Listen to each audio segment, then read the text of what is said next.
Videos देखने के लिए सब्सक्राइब करें जनसत्ता.com, बेल आइकन दबाकर पाएं लेटेस्ट नोटिफिकेशन। जम्मू कश्मीर का जिला विकास परिषद यानी डीडीसी चुनाव के नतीजों में बीजेपी के बेहतर प्रदर्शन के बाद पार्टी ने कहा है कि गुपकर गैंग पीएम मोदी को चुनौती नहीं दे सका। बीजेपी ने यह भी बताया कि गुपकर गैंग के सभी दलों को मिलाकर भी उनसे ज्यादा वोट भाजपा को मिले हैं। तो नेशनल कॉन्फ्रेंस के नेता उमर अब्दुल्ला ने कहा कि आप नेशनल कॉन्फ्रेंस के खिलाफ चाहे जो भी करें, लेकिन उसके अस्तित्व को खत्म नहीं कर सकते। नेशनल कॉन्फ्रेंस को समाप्त करने की ताकत केवल जनता के पास है। लोकतंत्र में वही सर्वशक्तिमान है। कानून मंत्री रविशंकर प्रसाद ने कहा है कि डीडीसी चुनाव में लोकतंत्र की जीत हुई है, लोगों की आशा की जीत हुई है। पीएम मोदी जी ने जो कश्मीर के लिए सोचा, ये उसकी जीत है। इस चुनाव में भाजपा सबसे बड़ी पार्टी बनकर सामने आई है। बीजेपी को 75 सीटें मिली, नेशनल कॉन्फ्रेंस को 67, पीडीपी को 27 और कांग्रेस को 26 सीटें मिली हैं। सुनिए रविशंकर प्रसाद ने क्या कहा है। जम्मू कश्मीर में जो डिस्ट्रिक्ट डेवलपमेंट काउंसिल्स के चुनाव हुए हैं, वो चुनाव को अगर हम 2-3 शब्दों में कहें तो लोकतंत्र की जीत है, जम्मू कश्मीर के अवाम की जीत है,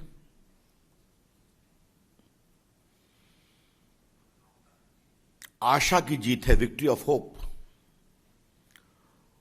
और भारत के प्रधानमंत्री नरेंद्र मोदी जी ने जो कश्मीर के लिए सोचा, भविष्य के लिए, उस सोच की जीत है।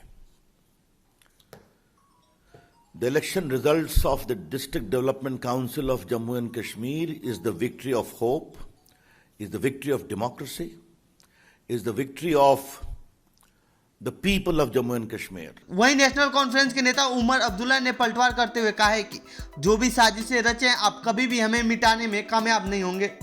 हमें मिटाने की ताकत सिर्फ अल्लाह के हाथ में है और फिर यहाँ की आवाम के हाथ में है।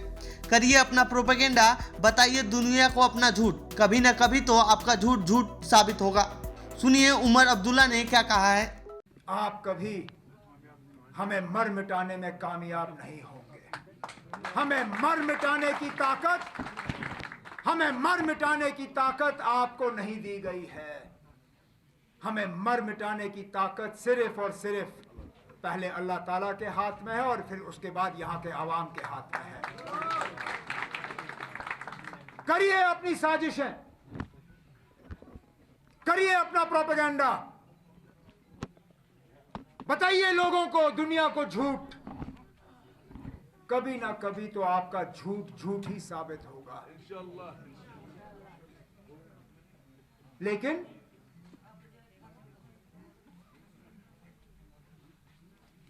हमें भी मान के चलना होगा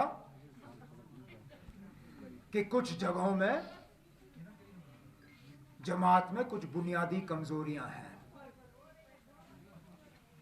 कुछ जगहों में जहां हम उम्मीद कर रहे थे कि हम कामयाब होंगे, हम वहां सीट नहीं निकाल पाए। अब इस इलेक्शन के बाद, क्योंकि अब अगला इलेक्शन बहुत दूर होगा, जो इस इलेक्शन में बीजेपी की हालत खराब हुई, मुझे नहीं लगता है वो अब जल्दबाजी में असेंबली का इलेक्शन कराएंगे। तो ये थी जम्मू कश्मीर में डीडीसी के चुनावी रिजल्ट पर हमारी रिपोर्ट। आपको कैसी लगी यह रिपोर्ट कमेंट बॉक्स में बताएं। साथ ही इस पूरे मामले पर आप क्या कहना चाहते हैं कमेंट बॉक्स में लिख के। बाकी देश दुनिया की खबरों के लिए बने रहिए जनसत्ता के साथ। धन्यवाद।